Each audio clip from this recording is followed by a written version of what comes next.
This is Andy Perrault for Boxing Social in association with Betfred, and I'd like to say a massive thank you to Frank Smith for coming back up to give me an interview, so Frank, appreciate that. Don't worry, mate, it's not that far. I literally came up about 10 steps from our office, so don't worry. Either way, I still missed you earlier, but I do appreciate you coming back up. But Frank, how are things going for yourself? How are you finding life? Yeah, very good, mate, very good. Looking forward to this Saturday. It's been an exciting year coming towards the end now, and I think we've got a real good run of shows towards the end of the year. Really exciting time, and I think learned a lot this year, and looking forward to starting the plans as well for 2020.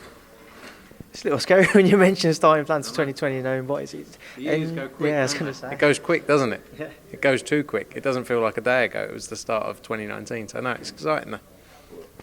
Something I wasn't actually intending on picking up on, but all those years ago when you started out on Matchroom, you was only on work experience, as Eddie's pointed out, in past interviews with various outlets. How have you found your own personal rise through the ranks into the position of a CEO now? I'm not there yet, mate. I'm not there yet. No, it's good. It's been. I think I've worked across a lot of the things we do. Across everything from the fighters' side to the media side. Some not so good. I'll be completely honest with you, but I've got a good understanding of what we do. On every level. So it's been good. It's been good to be involved in the growth as well. The building of new opportunities. The US, Italy, for example, going out there, setting up new businesses, and from day one, seeing if it's a success. So it feels great for me. Coming up to 13 years, it will be in 2020. So yeah, no, really exciting, and it's a great time to be involved as well. And I'm really enjoying the ride. When you did start out, what was the initial ambition or goal for yourself with Matchroom? Where did you actually want to kind of lay your foundations for a certain area to work in? I'd be lying if I told you what I wanted to do. I didn't have a clue. All I knew is I wanted to work, and whether that was in sport or Matchroom, wasn't a huge boxing fan. I actually liked football back then. I can't stand it now. But I wanted to go to work. I wanted to be a stockbroker. So I would have gone and tried to work in the city or something. So all I knew was hard work, because that's what I'd seen from my family. And I think that's just taken me on this ride of learning about new things. I've been lucky enough to work through most of the sports we do. But yeah, I'd be lying if I said, everyone's always like, what do you want? What do you want to do? But when I was 16, I didn't know. I was sitting there I was getting coffees for people. I was very good at it, but I think it's only. Yeah, I'll make you one after this. I'll show you. You can tell people how good I am. But I think people don't really. I think the younger generation obviously always I don't know what I want to do. It's like, you don't have to know what you want to do. Just go and do something, and just work your arse off, basically, 24 hours a day, and eventually you'll find something you want to do. I didn't know I'd end up working in boxing, if you look back when I was 12 years ago, but love it and really enjoying it. Who knows what the future holds as well. Was it more so then when you were starting out, you was looking at maybe Barry Hearn more so than Eddie? I'll be completely honest with you. I was obviously social media wasn't around then, and I didn't really watch the news. So I didn't really. I think our age, you're because how old are you? I'm 22. Oh, you're a bit young, but 27. I probably just missed that thing of reality and reality TV and stars and idolising people. So I didn't really know. I met Eddie. I've said it a few times. I met Eddie. My dad threw a party, and he was there. My stepdad sold him his carts, and I was selling raffle tickets. Sold Eddie 20 quid's worth, and my stepdad said, "That's the geezer with the Bentley outside." So I went up to him, called him a tight bastard, and got 50 quid out of him. But he, I didn't really know. I didn't know of them. Yeah. And I didn't really know anyone, to be honest. I was just I was 14 when I met him, and it was just more of a thing. I think I got on with it, had a laugh, and then just thought I'll go and try and get a job there. For about 6 months, I think I sent him emails, every day, just saying, if you don't want me, I'll go somewhere else. And when he hired me, he was like, we don't normally do this, because I was when I was going for interviews, I was 15. I think he was thinking what is this kid doing? Just go to university or something like that. But no, it's been interesting. But I've been lucky enough since I've started working there, obviously understanding Barry's career and what he's done. I've been lucky enough to be involved. They're a company, Eddie, Barry, who allow you to be involved in things. They don't hide it away. So at an early age, and it gave me opportunities for an early stage of my career to do things that at the time were quite daunting. I was looking at it thinking, I haven't got a fucking clue what I'm doing. You used to say, right, do this. I'd be like, 20-year-old kid thinking, don't know where to start. But I think, yeah, as I say, very lucky to be involved in things and given the opportunity to learn from an early age. So when you did start out and you saw Eddie, you selling him those raffle tickets, was it the initial, did you kind of, your dad maybe had his number then if you were selling him his cars, so you was able to grab his number off him and kept on harassing him? I don't. One of my dad's friends as well my dad's old friend was one of his best friends as well. So it was kind of like I knew a few people, but again I didn't really know it. I just literally pestered him. I think I got his email that night, and I just sent him an email every week. And that's when people ask me for a job. I just say, just send me an email literally every week, and if I don't reply, just keep sending, because it may just be that there's no opportunities right now. Just keep sending emails. And one week we might go, we need someone. I'll be like, this geezer has emailed me 800 times this year, and we'll give them a chance. But that's what I did. I literally pestered him day in, day out, I think. Did you ever feel like that opportunity wasn't going to come then? Or what was it like when Eddie eventually did get back to you? I don't know. Do you know what? The first day I went for an interview, right, I got to this train station and I realised I'd left my wallet at home. So I had to beg a guy at the train station to pay for my ticket. And this was before all like Google Pay and all that. Yeah. So there was a guy, I'd love to find out who he is, this man. I went up to a random man at Chelmsford train station and didn't have any money. And I was like, I'm really sorry, but I need to get to Brentwood. Can I have like £9 or something? He gave it to me. I would love to find out who it was. But yeah, I mean, did I ever think I'd get... Do you know what? It was just a case I wanted to go and work somewhere. I wanted to go and work somewhere that looked like enjoyable. So I would have just gone and I would have just gone and pestered someone else until I got a job with them. And he used to say that. He used to be like, just leave me alone. Just go and go to uni or something. But no, it was a good day. I remember after about a month, it nearly all went wrong. Go on, and what was that? We were out filming. We used to do poker tournaments, and we were staying in a hotel away at the film studios. And I went to bed at about 2:00 in the morning. I'd set the alarm on the phones, but when I woke up, it felt like someone was prank calling me, and not the alarms. I was with someone else as well, but I didn't realise that the phone going off was the alarm. I thought it was someone prank calling the room, so I've unplugged all the phones and I've gone back to sleep. And I woke up at about 2 hours later, and I turned up at the event 2 hours late. And I remember Eddie walking in with the letter, and it was a final warning, and I started crying, just burst out crying, and I was never late again. All those years ago, what was it like when you first started working with Eddie then? What was Eddie like back then? So I imagine when you see the growth of the company and how things have gone from all those years ago to now, there's obviously been a dramatic climb, not just for Matchroom but for boxing in general. We all see the travelling yourself and Eddie do, amongst others who work for Matchroom and other companies across the sport. So when you look back then, what was it like working with Eddie and Matchroom in particular, especially when you were starting out? Yeah, it was really enjoyable. It was a different business back then. There wasn't... it was a big business, but it wasn't as pressured as it is now. We did... Poker was the big thing, so that was what Eddie was... Eddie was involved in the golf at one point and then really heavily involved in the poker. And so I worked a bit on the poker. That was interesting because that was just, like the poker players, just 24 hours a day. Literally, but it was great. I was getting tipped like £50 every couple of hours by these, but so I loved it. But no, it's interesting to be, because spending time with him as it's got, obviously over the years we've got much closer and closer. But he's always been the same person he is now. Always lively, always a showman. But that's what makes him so good at what he does. It makes him the best promoter in the world, I'd say. What changes have you seen in Eddie over the years? Weight. I'm only saying that because he'd say that about me. No, we've all grown up. So I think he must have been 28 when I first met him. And we just learnt as we got along because, we've done things over the years. You look at some of the huge shows we've done where we start at Wembley, for example, and you look around and you think, what are we doing? How have we ended up here? We don't know what we're doing, because obviously it's just a learning curve as you go through it all. And now I sort of feel like we could do anything because we've been there. Saudi's a huge example of that. To go and create something from nothing, working with the people we're working with, is quite amazing. It's going to be a great experience out there. But he's definitely put on a bit of weight. That's the one thing I'll tell you. Obviously, you mentioned as well when you started out, you was working more so maybe poker and golf and darts, etc. When was it when that initial change came and Eddie maybe pointed out boxing's a market that we need to try and break down?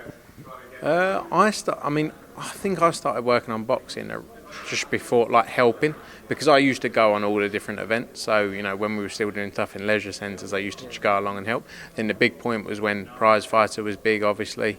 We built up Prize Fighter. Eddie had the Audley Harrison stuff. So all of that was going on. And, that's probably 8-9 years ago now. Probably nine years ago, something like that. And then it's just been a consistent growth since then. And I think we're at a very strong point now, not just in the UK but globally. So yeah, it's been a great journey. We've always click my fingers. Not only is he a magician as well. Yeah. I'd love it. I'd love the ability to do that.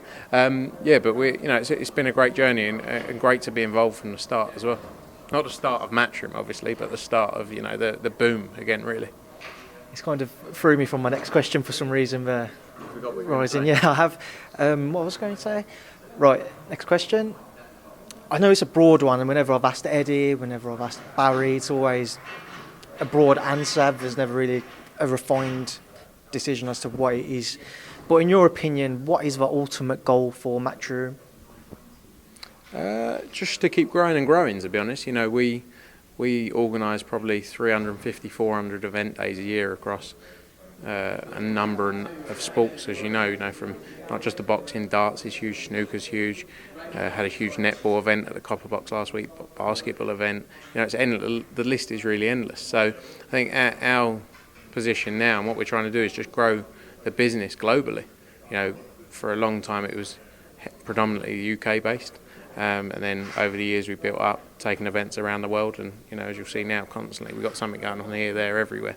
Matchroom owns the PD Professional Darts Corporation, owns World Snooker.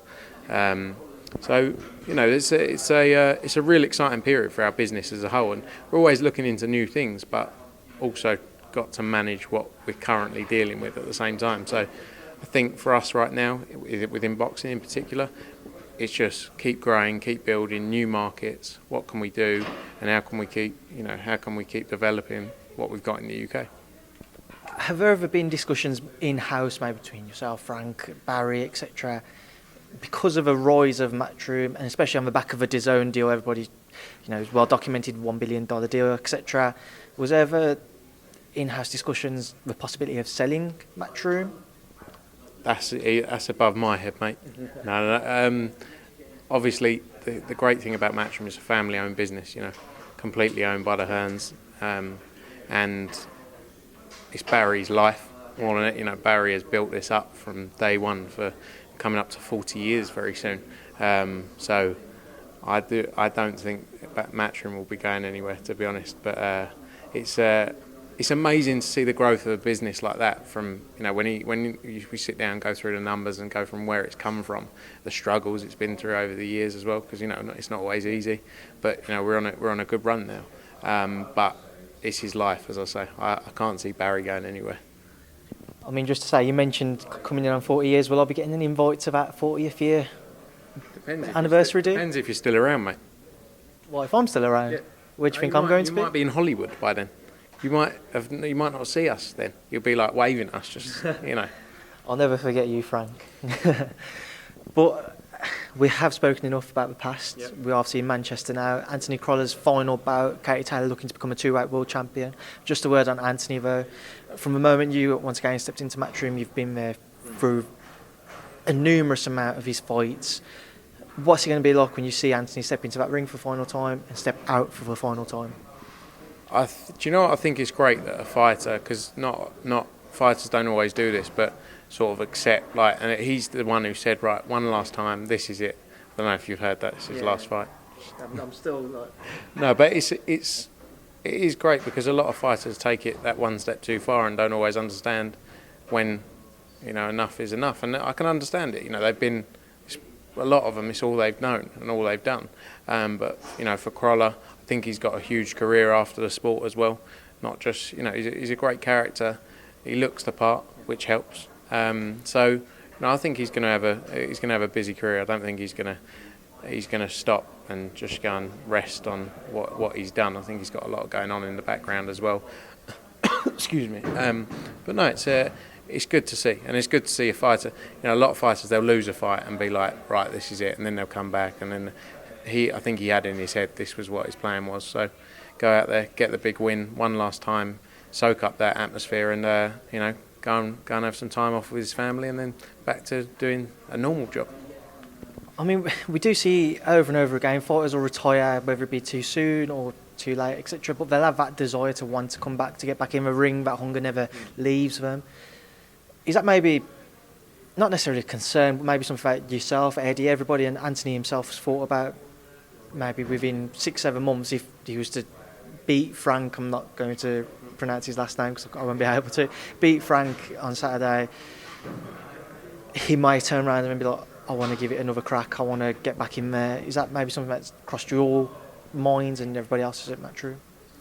I honestly don't think he will, personally, because I think he's made such a, everyone's made such a deal of this is the last one, but you never know if opportunities arise. But it's only if they're comfortable and they're still in, some fighters are still in great shape, are retired, still could come back and, get back in there and contest at the highest level. But there's only one person who can really tell you that, and that's Anthony Crolla. But I think he knows where he's at in his career. I think he's ready now to get that, hopefully, one last win. And then, he's got, as I say, he's got a lot of other things in the pipeline and a lot of other stuff he's working on.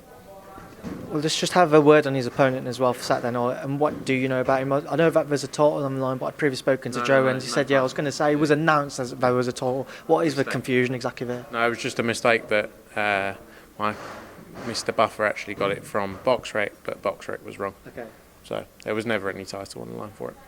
Well, Frank, what do you know about him? Not yourself, but I'm Frank, the fighter. Overweight. No, he's I haven't watched too much of him, but he's got that opportunity to go in there. Anthony's still got a high ranking, and he's got that opportunity to go in there and get a win against Anthony Crolla, who's been in there with the best, and this could change Frank's career. Not my career, Frank's career. If you want to, you can try and call him by his last name. No, I'm gonna stay out of it as well. But he's got a huge opportunity for him on Saturday night, and that's where, like I said yesterday, the loviness of his last fight has got to be removed now. He's going in there to have a fight. So, he's but let's see, it should be a great clash. And then obviously, in fact, who is the last fight out is one thing which I want to ask, who he's going to be? Anthony Crolla. Okay. Yeah. So now we've cleared that up. The co-main event still? Yeah, I mean, they're both main events in terms of overall, but yeah, Katie Taylor looks to become two-weight world champion. It's going to be a very tough test, but Katie Taylor already become an undisputed champion, now stepping up. I think I can't wait for this one. I saw Christina today. She looks, she looks tough. And I don't know if you've seen many clips of her. I think it's going to be a great fight for her. There's obviously still a lot of fans over social media kind of craving that rematch with Delphine Pursoon. Realistically, do you think it's kind of one of those fights that Katie will have to have at some point to put it to bed effectively, if that's the right way to word it? Yeah, that's a possible fight. Katie, but there was no need to rush back into it. Katie's got the opportunity now to become a two-weight world champion. It's what she wants to do. So I'm sure that's one that could definitely happen down the line again. And then just to try and quickly work through the rest of the card, there's a few other things, Cash Cullen. Yeah, it was a bit fiery yesterday at the press conference. Yeah. Those two, I thought it would be a bit more heated today, which was... but that's a great fight between those two guys. And it's a big fight for those two guys stepping up as well now. The great thing is now these guys want to take tests. They want to get in there and test themselves early on. So I think even for the loser, the loser of that fight, there's still a big future for them as well. And Terry Harper versus Vivian Obernorth, defending her IBO world title. Talks about the plans with Terry, and obviously Vivian previously beating Tasha Jonas. Yeah. I mean, that was one of the another talking point yesterday was her trying to remember who she beat. No. Look, that's a great fight. Terry Harper, she's really come out of nowhere. I think Steffi Ball's done a great job with her and built her up. And I think it's a big fight Saturday night to get the win. Vivian Obernorth, as you say, been in with some tough fighters over the years, and it's not going to be an easy test there either. But down the line, there's some big tests available for Terry. The likes of Eva Wallstrom's an opportunity as well. So it's an exciting time in her career. Martin Bacoli back out again.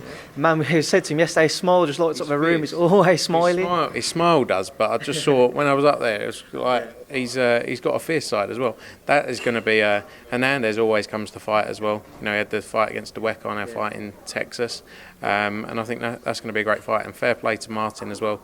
He's been kept very active, very busy. Back out, he boxed in August, then he boxed now. Newcastle show a few weeks back, and glad to get him back out again in another test. I mean, Rodney, he said that boxing makes him happy. What was your normal? That is normal. Yeah. Boxing makes him normal when he's in the ring. He loves to feel normal. He looked like a different person today than he did at the press conference with his glasses off. He looked completely different, but yeah, he's an interesting character as well. It was quite an entertaining press conference yesterday. It was indeed. It was quite a relaxed mood around the press conference. Not something that we're actually quite used to. No, definitely very. But I think it all changes now. Weigh-in's done, game face is on for everyone. So looking forward to tomorrow night's show. So everybody can go get some food in them, except for obviously those heavyweights. Which, speaking of which, it seems to be this recurring case now. Does every card kind of need a heavyweight fight on it now? I think heavyweight fights are always entertaining. The crowd loves it. Doesn't necessarily need it on every fight card, but I think it's as always, wherever you take a heavyweight fight, even if the fighters aren't from that local area, people just love to see it. A big clash between two big guys. So I think it's good for the event overall, good for all of the events, but very very good exciting time in the heavyweight division. Now, there was a few things away from yourself and away from this card which I just wanted to touch on as well, Frank. WWE, Tyson Fury, crossover star now. What was your thoughts on his victory yesterday? I like the entrance. I watched the entrance. Now, I used to love wrestling back in the day, but now it's not real. Yeah. It's quite hard to watch. Do you know what I mean? Yeah. Don't get me wrong, props to him for going on. I think it's amazing for his career and everything like that. So, well done to him for getting himself on there. But it's quite funny to watch two guys grappling. How do they do it? They rehearse? Yeah, it's all.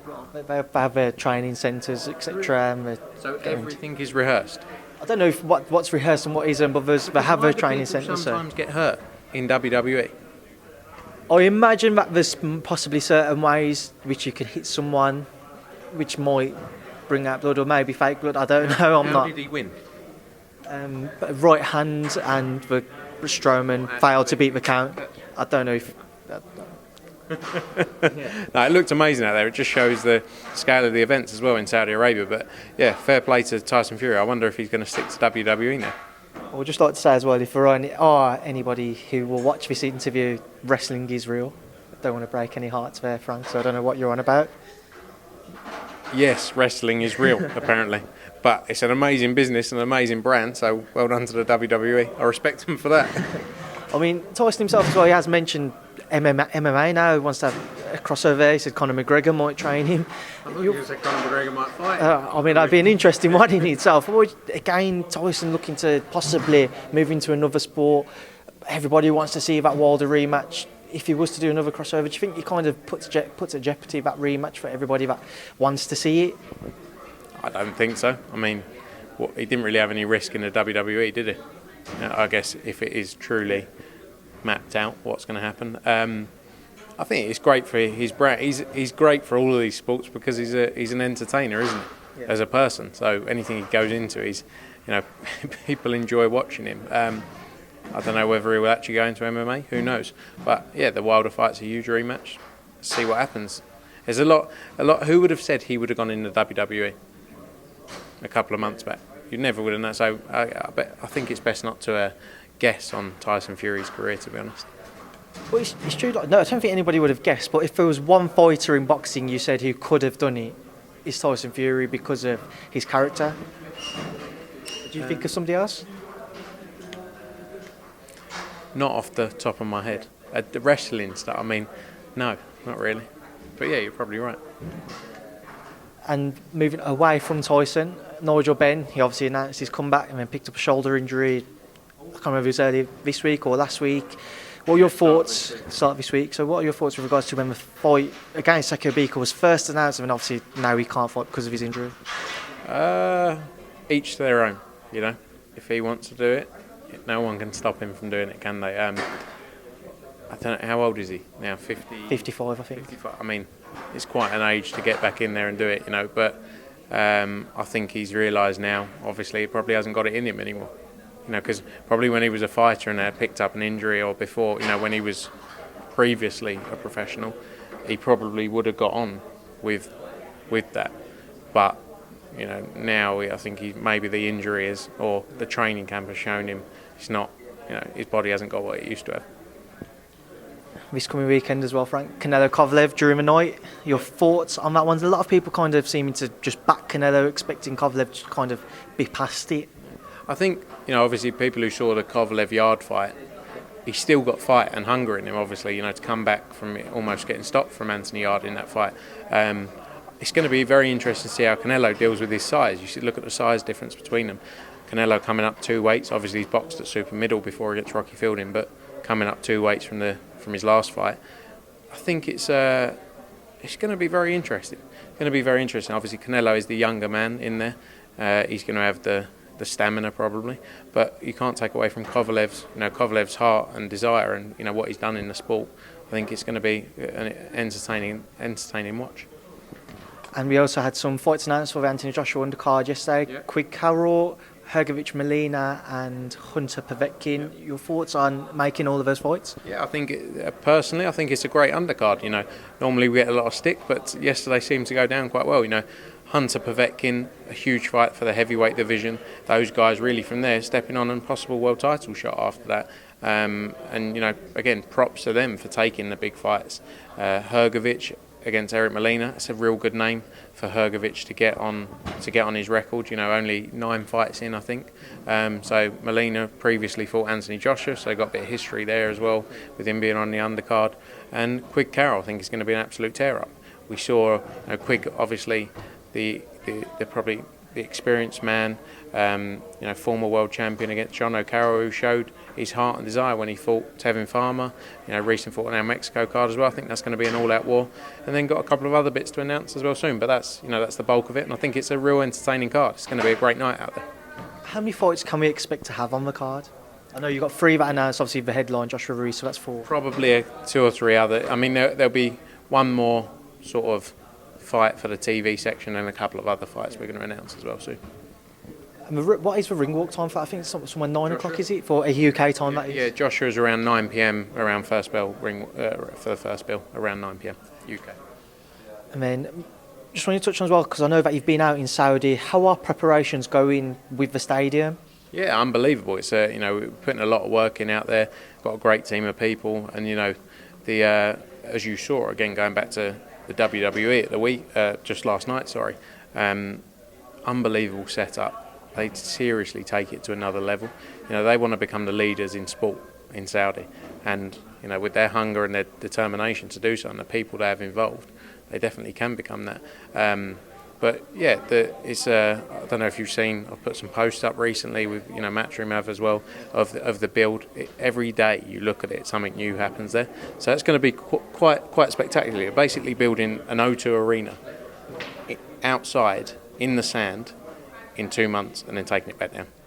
Just to stick with that headline fight for Saudi as well, I saw a photo yesterday of Ruiz and Hunter. Anthony Ruiz looking in quite tremendous shape at this moment in time.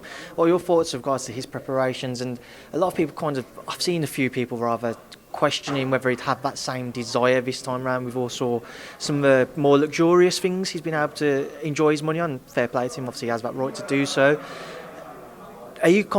Was you maybe questioning at all whether Ruiz would have that same hunger for the rematch, or was you there knowing it would be just as a desirable fight for Ruiz this time round as what it was the first time?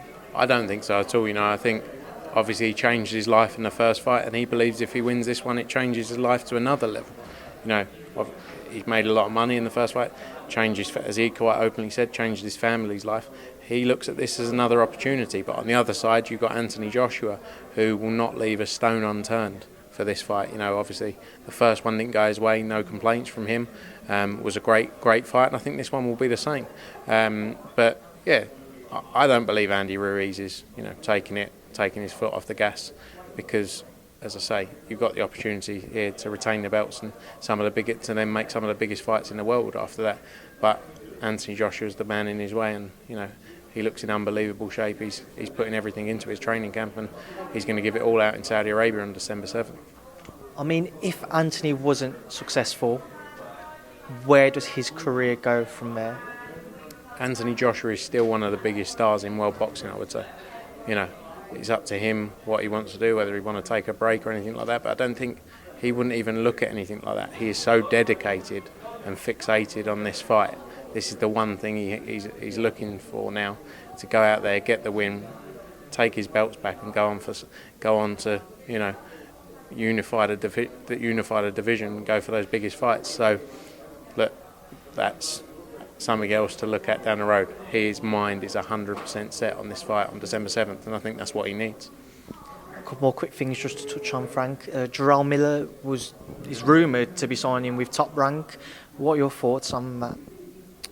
You know, each their own. I don't think, as we said at the start, we went so heavy. You know, obviously he was going in there to fight Anthony Joshua, who we've worked with, you know, since he turned professional. He's like a close friend to us now, and he was going to go in there after taking something, you know, getting caught out, not once, not twice, but 3 times. And I think, don't get me wrong, people, I'm sure, make mistakes, and I'm not one to decide how long people should serve a ban for whatever. But I don't feel like he's served any time. You know, you look at other fighters who serve a year, 2 years for what they do, and some of them say, I didn't actually take anything, and there's that element of, you know, they may have been contaminated, may have been, but with Jarrell Miller, he got caught 3 times for doing something, and you know, I don't think we could have worked with him personally.